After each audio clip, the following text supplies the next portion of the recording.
Early on the morning of April 19th, 1775, 70 armed American colonists approached a company of British soldiers in the Lexington, Massachusetts town square. They called themselves Minutemen, and their leader, Captain John Parker, warned.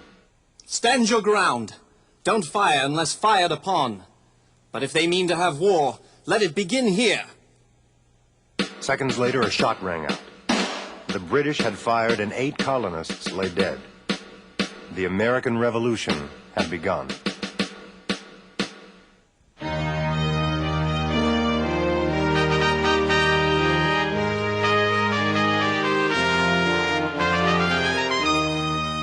Just a few years earlier, who could have imagined a war between the 13 colonies in their mother country?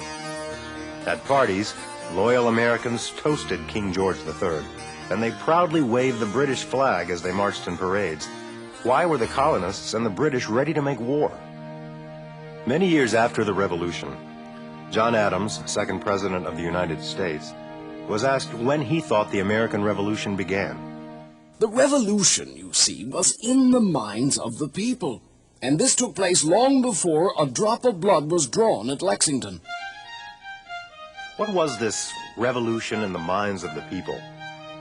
How had distance and differences turned them from loyal subjects to rebels? What were the causes of the American Revolution? To understand the answers, we must first of all ask, who were these Americans? Native American people had dwelled in these vast forest lands for many thousands of years. The rest were newcomers.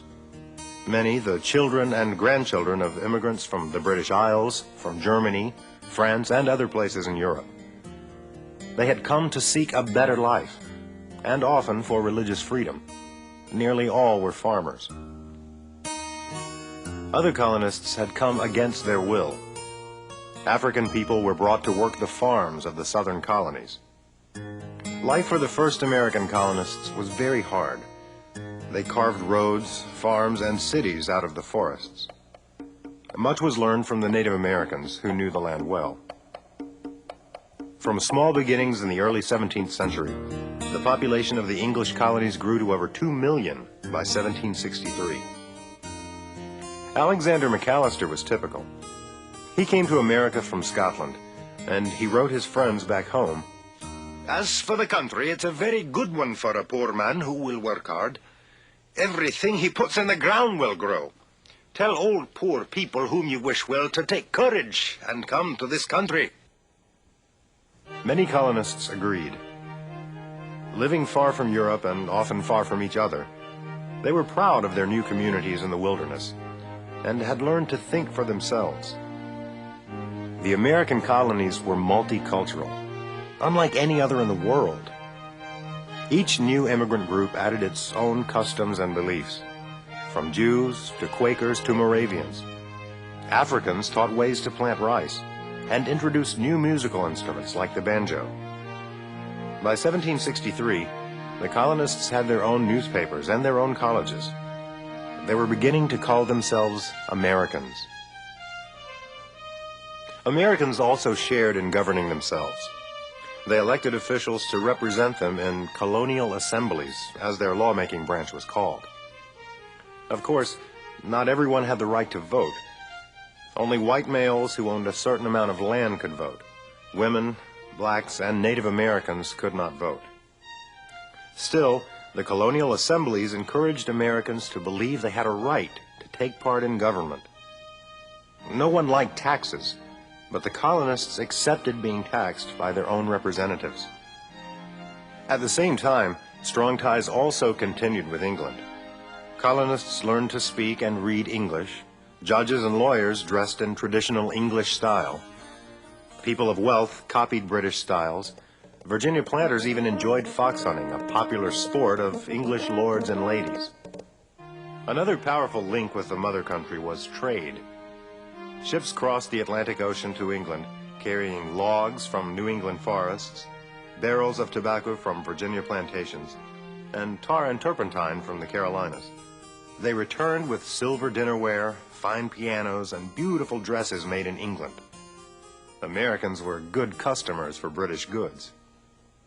The strongest tie between the colonies and the mother country was government. But ruling the colonies across a vast ocean was hard. It could take months to deliver a letter or newspaper from England to the colonies. Piracy and storms were always a threat. Americans, therefore, learned to look after their own affairs. But this was about to change. What ties linked the colonies to England? What differences were starting to pull them apart? It's funny to think this little country controlled most of America. Yeah, well, the French, the Spanish, and the Dutch also tried to control America. They must have not gotten along very well. No, they didn't at all. The British got into a war with the French, and they ended up taxing American colonists to help pay for it. The colonists really hated that. I guess that's another reason why the colonists rebelled against the British. Yep. The British were not the only Europeans in North America. The French, Spanish, and Dutch were there too. In 1754, Britain began fighting the French for control of North America. This struggle was called the French and Indian War. Many Indian nations sided with the French, while others fought alongside the British. However, some felt like this Creek chief. Young men and warriors, the sky is blue. Everything is quiet on the face of the earth, and the blood of men ought not to be spilt. For many Native Americans, the warfare among the Europeans was one more disturbing aspect of colonial settlement. British victory in 1763 forced France to give up most of its North American lands. Now Britain had a larger empire, but it also had bigger worries. First, the war had cost a lot of money. Who would pay the costs? Second, England now had to rule over French Canadians and many more Native Americans. Just then, the Indian leader Pontiac led a major attack on British forts all along the Great Lakes. To stop the fighting, the government issued the Proclamation of 1763. This drew an imaginary line down the Appalachian Mountains. Americans could not settle west of this line until the Indians agreed to give it up. The fighting stopped, but many colonists resented the ban on westward expansion. And there was still the question of who would pay for the new empire. The British wanted Americans to pay more. Americans paid very few taxes, and they had gained the most from English victory. They no longer had to worry about the French. It seemed fair that they should help pay for the war. So, in 1764, Parliament passed two new taxes. The Currency Act said colonists could not print their own paper money. The colonists were disturbed because it made it harder for them to do business with each other. They were even more unhappy about the Sugar Act. It taxed goods such as sugar, wine, and coffee that came from other countries. This was part of Britain's trade plan for all its colonies. Raw materials were sent to England, where they were manufactured into products such as clothing, ships, and smoking tobacco. These finished goods were then sold back to the colonists. For years, most colonists had ignored these laws. They had smuggled in all kinds of things from other countries. They drank French wines and ate Dutch cheeses. Now the British taxed sugar and meant to enforce it. The colonists were angry. Sugar was important, especially in New England. People used it to make molasses and rum. They cooked with it and traded it for other goods. 8 colonies officially asked Parliament to repeal the Sugar Act. Many colonists denounced the act as taxation without representation. Sam Adams of Boston said, "With this tax, you have made us slaves, not subjects of the king. You have no right to tax without giving us a representative in Parliament."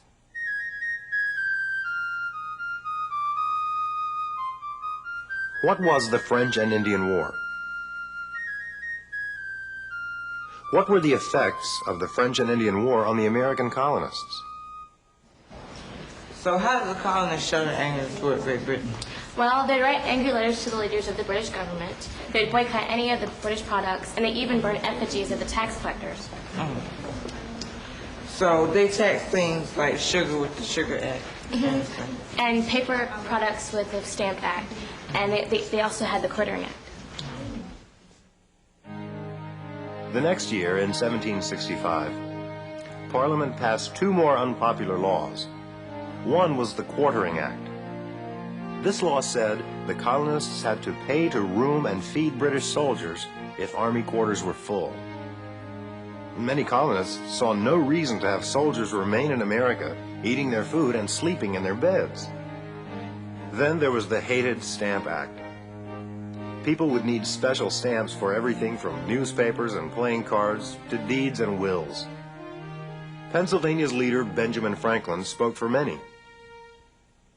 Americans all agree that Parliament has a perfect right to decide who we should trade with and what we should trade, but no right at all to tell us what taxes we should pay for our own country. 5 colonies joined in demanding an end to the stamp tax. English lawmakers were shocked. The new taxes would only pay a small part of the cost of protecting the colonies. British leader Charles Townshend said, These Americans are spoiled children who have been raised, fed, and protected by us until they grew strong. Now they complain about giving us the small amount we ask of them to lighten the burden which we lie under. Virginia's young leader, Patrick Henry, denounced the Stamp Act in the Virginia Assembly. He claimed that only Virginians could tax Virginians. Excited lawmakers backed Henry's ideas, but the next day, they changed their minds. By then, though, news had spread to other colonies that all of Patrick Henry's radical resolves had been endorsed. Virginia was the first and oldest colony, and other colonies looked up to her. Patrick Henry's resolves made colonists elsewhere bolder. Colonists in Boston decided to stop the stamp distributors. If they couldn't give out stamps, England could not collect her taxes. On August 14th, 1765, a crowd gathered to hang a puppet of Boston stamp agent Andrew Oliver from a tree in the center of town. They went to a building they thought was a stamp office, tore it down, built a huge fire, and burned the puppet. Their protest worked. Andrew Oliver gave up his job. All over the 13 colonies, groups soon formed called the Sons of Liberty. In one case, they tarred and feathered an agent and poured tea into his mouth. By November 1765, when the Stamp Act was supposed to start, there was only one agent left. He quit after 2 weeks. Colonists also found peaceful ways to fight the Stamp Act. In October 1765, representatives of 9 colonies met in New York. This Stamp Act Congress told Parliament that Americans had the same rights as other English citizens. Many store owners in the colonies agreed not to buy goods from Britain until the Stamp Act was dropped. Merchants who resisted the trade boycott soon faced angry crowds. One merchant was treated roughly. While I resisted, my house was smeared with paint and with the filth of an old outhouse. It smelled so badly that I could hardly stay in it for 2 or 3 days. I thought my life was in danger. I asked the government to protect me, but they said they could not. So to save my life and property, I gave in. The boycott of British goods was successful. London merchants begged Parliament to end the Stamp Act, and early in 1766, it was repealed.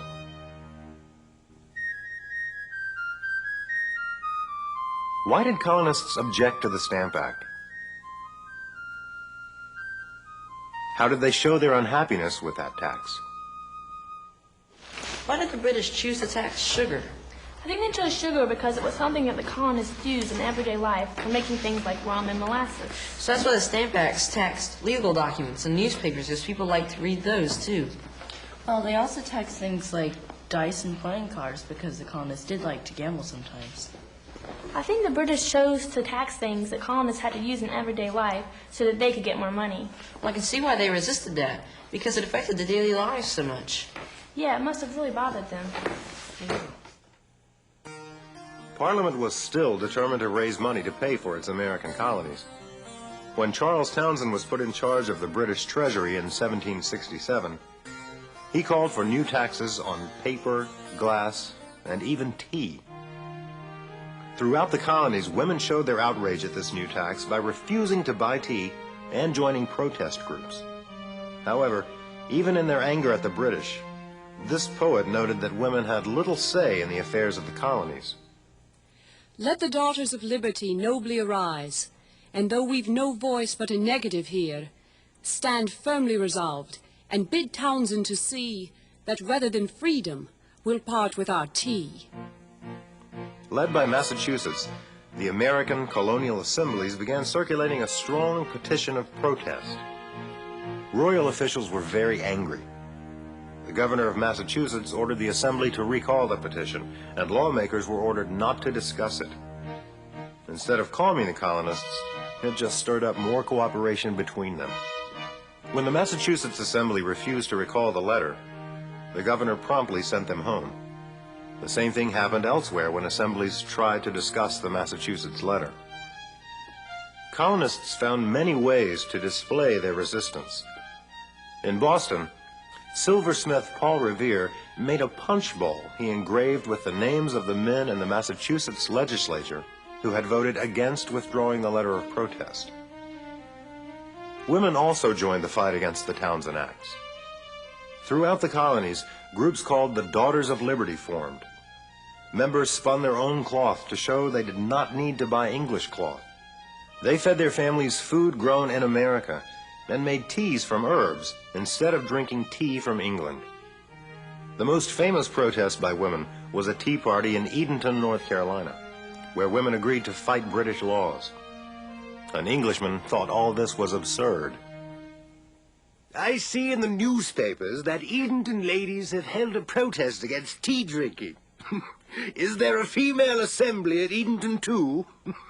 I hope not, for we Englishmen are even more afraid of the women. If the Edenton ladies attack us, they might crush us into atoms. Stores selling British products were picketed. Newspapers printed the names of people caught buying British products. Finally, after 2 years, the British had had enough of American protest. In April 1770, a new Prime Minister, Lord North, persuaded Parliament to end all the Townshend taxes except for the one on tea. On the very day that the Townshend Acts were ended, a clash between soldiers and colonists in Boston led to the death of 5 colonists. On the evening of March 5th, 1770, crowds began throwing rocks and snowballs at a group of soldiers. In the crowd was a runaway African-American slave named Crispus Attucks.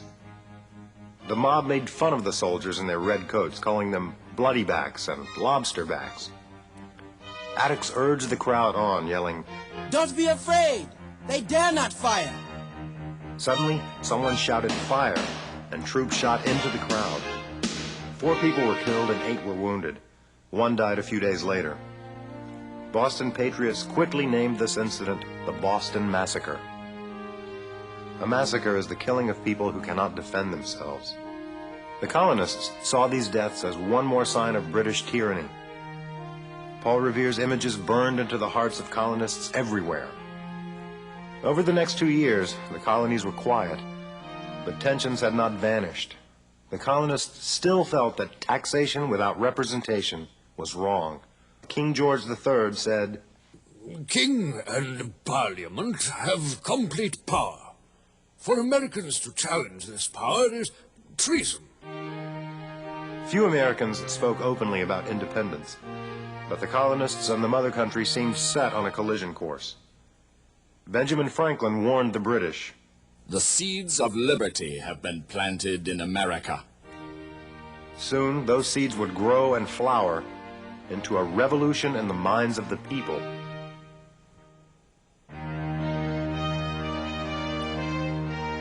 The seeds of liberty had been planted in the American colonies for many decades. Differences in religion, country of origin, language, and ways of earning a living helped cultivate a distinctive American identity. Vast distances between the colonies and the mother country made strict governing difficult. The colonies formed their own representative assemblies and resented when laws were passed without their consent. British trade policies treated the colonies as a source of raw materials and markets for her manufactured products. But Americans hoped to build their own industry and control their own trade. The Sugar Act, Stamp Act, and Townshend Act were resisted because Americans resented taxation without representation. These areas of conflict caused tension, but separation was not inevitable. Time would tell whether the seeds of liberty would flower into independence.